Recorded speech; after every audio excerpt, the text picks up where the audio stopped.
포도원 품꾼의 비유. 천국은 마치 예수님이 새로운 비유를 시작하셨습니다. 품꾼을 얻어 포도원에 들여보내려고 이른 아침에 나간 집주인과 같으니 포도원 주인이었습니다. 추수철이었습니다. 일꾼이 필요했습니다. 새벽에 그는 시장에 갔습니다. 일용직 노동자들이 모여 있는 곳, 품을 팔려고 기다리는 사람들, 그가 하루 한 데나리온씩 품꾼들과 약속하여 포도원에 들여보내고 한 데나리온, 하루 품삯, 공정한 가격이었습니다. 노동자들이 동의했습니다. 일하러 갔습니다. 또 제3시에 나가 보니 장터에 놀고 서 있는 사람들이 또 있는지라. 제3시, 오전 9시쯤 주인이 다시 시장에 갔습니다. 아직도 일자리를 못 구한 사람들이 있었습니다. 그들에게 이르되 너희도 포도원에 들어가라. 내가 너희에게 상당하게 주리라 하니 그들이 가고 상당하게 구체적 금액을 말하지 않았습니다. 하지만 공정할 것이라고 약속했습니다. 그들도 갔습니다. 제6시와 제9시에 또 나가 그와 같이 하고 정오, 오후 3시 계속 더 많은 일꾼을 고용했습니다. 제11시에도 나가보니 서 있는 사람들이 또 있는지라. 제11시, 오후 5시, 하루가 거의 끝나가는 시간, 일은 저녁 6시에 끝날 것입니다. 1시간밖에 안 남았습니다. 그런데도 사람들이 있었습니다. 아침부터 기다렸을 것입니다. 온종일 아무도 고용하지 않았습니다. 절망적이었을 것입니다. 오늘은 가족을 먹일 수 없을 것 같았습니다. 이르되 너희는 어찌하여 종일토록 놀고 여기 서 있느냐? 주인이 물었습니다. 왜 일하지 않습니까? 이르되 우리를 품꾼으로 쓰는 이가 없음이니이다. 놀고라는 단어, 게으름이 아니었습니다. 기회가 없었습니다. 아무도 원하지 않았습니다. 너무 늙었거나 약했거나 기술이 없었을 것입니다. 이르되 너희도 포도원에 들어가라 하니라. 주인이 그들도 보냈습니다. 1시간만 일할 것입니다. 하지만 뭐라도 있는 것이 없는 것보다 나았습니다. 저물매 포도원 주인이 청지기에게 이르되 품꾼들을 불러 나중 온 자로부터 시작하여 먼저 온 자까지 삭슬 주라 하니 저녁 6시 일이 끝났습니다. 임금 지급 시간, 이상한 짓이었습니다. 나중 온 자로부터 시작하여 보통은 먼저 온 자부터 줍니다. 하지만 주인은 순서를 바꿨습니다. 제11시에 온 자들이 와서 한 데나리온씩을 받거늘 1시간 일한 사람들 한 데나리온을 받았습니다. 하루 품삯 전부를. 놀랐을 것입니다. 기뻤을 것입니다. 기대하지 않았던 것, 필요했던 것, 가족을 먹일 수 있습니다. 먼저 온 자들이 와서 더 받을 줄 알았더니 그들도 한 데나리온씩 받은지라. 새벽부터 일한 사람들, 그들은 받습니다. 1시간 일한 자들이 한 데나리온을 받는 것을 계산했습니다. 우리는 12시간 일했다. 12데나리온을 받겠구나. 하지만 그들도 한 데나리온만 받았습니다. 받은 후 집주인을 원망하여 분노가 폭발했습니다. 불공평합니다. 불의합니다. 이르되 나중 온 이 사람들은 1시간밖에 일하지 아니하였거늘 그들을 종일 수고하며 더위를 견딘 우리와 같게 하였나이다. 논리적 항의였습니다. 우리는 12배 더 일했습니다. 뜨거운 태양 아래서 땀 흘리며 고생하며 같은 임금 말이 됩니까? 주인이 그중 한 사람에게 대답했습니다. 친구여, 내가 내게 잘못한 것이 없노라. 내가 나와 한 데나리온의 약속을 하지 아니하였느냐?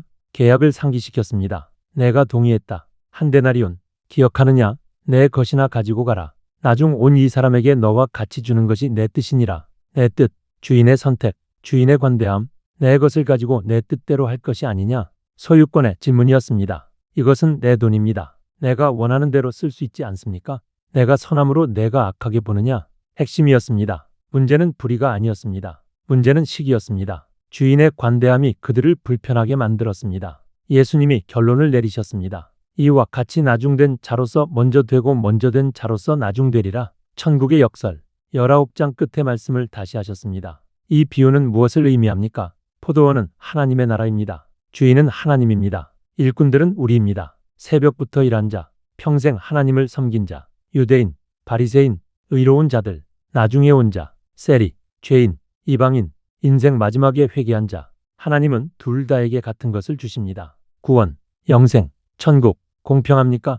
인간의 관점에서는 아닙니다. 하지만 은혜는 공평하지 않습니다. 은혜는 은혜입니다. 자격 없는 자에게 주는 것. 새벽부터 일한 자도 자격이 없었습니다. 그들은 약속받은 것을 받았습니다. 정의는 지켜졌습니다. 하지만 주인은 정의 이상을 주었습니다. 관대함을, 자비를. 문제는 무엇입니까? 시기입니다. 비교입니다. 왜 저 사람도 나와 같습니까? 십자가에서도 이것이 일어났습니다. 두 강도, 한 명은 평생 악을 행했습니다. 마지막 순간에 회개했습니다. 예수여, 당신의 나라에 임하실 때 나를 기억하소서. 예수님이 대답하셨습니다. 오늘 내가 나와 함께 낙원에 있으리라. 공평합니까? 평생 하나님을 섬긴 자와 마지막 순간에 믿은 자가 같은 것에 은혜입니다. 오직 은혜. 이제 예루살렘으로 올라가는 길이었습니다. 예수님이 12 제자를 따로 데리고 말씀하셨습니다. 보라, 우리가 예루살렘으로 올라가노니 인자가 대제사장들과 서기관들에게 넘겨짐에 그들이 죽이기로 결의하고 세 번째 순한 예고, 가장 구체적, 가장 상세함, 이방인들에게 넘겨 주어 그를 조롱하며 채찍질하며 십자가에 못 박게 하리니 제3일에 살아나리라. 십자가, 처음으로 구체적으로 언급하셨습니다. 로마의 처형 방법, 가장 잔인한 죽음, 하지만 끝이 아닙니다. 제3일에 살아나리라. 그때 세베대의 아내가 아들들과 함께 왔습니다. 야고보와 요한의 어머니, 절하며 무언가 구했습니다. 무엇을 원하느냐? 나의 이 두 아들이 주의 나라에서 하나는 주의 우편에, 하나는 주의 좌편에 앉게 명하소서. 권력의 요청이었습니다. 지위의 요청. 예수님이 방금 죽음을 말씀하셨는데 그들은 왕자를 생각했습니다. 예수님이 대답하셨습니다. 너희는 너희가 구하는 것을 알지 못하는도다. 내가 마시려는 잔을 너희가 마실 수 있느냐? 잔, 고난의 잔, 십자가의 잔. 그들이 대답했습니다. 할 수 있나이다. 자신감, 무지한 자신감. 너희가 과연 내 잔을 마시려니와. 예언이었습니다. 야고보는 순교할 것입니다. 요한은 박해받을 것입니다. 내 좌우편에 앉는 것은 내가 주는 것이 아니라 내 아버지께서 누구를 위하여 예비하셨든지 그들이 얻을 것이니라. 자리는 예수님이 정하는 것이 아닙니다. 아버지께서 정하십니다. 10 제자가 듣고 분개했습니다. 야고보와 요한에게 어떻게 그럴 수 있습니까?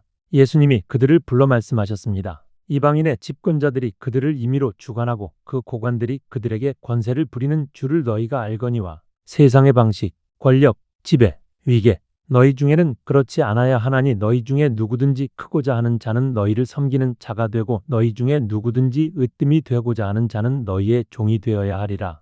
역설, 천국의 원리, 섬김이 위대함입니다. 종이 되는 것이 으뜸되는 것입니다. 인자가 온 것은 섬김을 받으려 함이 아니라 도리어 섬기려 하고 자기 목숨을 많은 사람의 대속물로 주려 함이니라. 예수님 자신의 사명, 섬기러 왔습니다. 죽으러 왔습니다. 대속물로, 우리를 위해. 그들이 여리고를 떠날 때 큰 무리가 따랐습니다. 길 옆에 2 맹인이 앉아 있었습니다. 구걸하며 다윗의 자손 예수여 우리를 불쌍히 여기소서. 무리가 꾸짖었습니다. 조용히 하라고, 방해하지 말라고. 하지만 그들은 더 크게 소리쳤습니다. 주여 다윗의 자손이여 우리를 불쌍히 여기소서. 예수님이 멈춰 서셨습니다. 그들을 불러 물으셨습니다. 무엇을 하여 주기를 원하느냐? 주여 우리의 눈 뜨기를 원하나이다. 예수님이 불쌍히 여기사 그들의 눈을 만지시니 곧 보게 되어 그들이 예수를 따르니라. 포도원 품꾼, 일의 양이 아니라 은혜, 순한 예고, 죽음과 부활, 섬김의 위대함, 맹인의 치유, 모두 예루살렘으로 가는 길 위에서 곧 십자가가 기다리고 있습니다.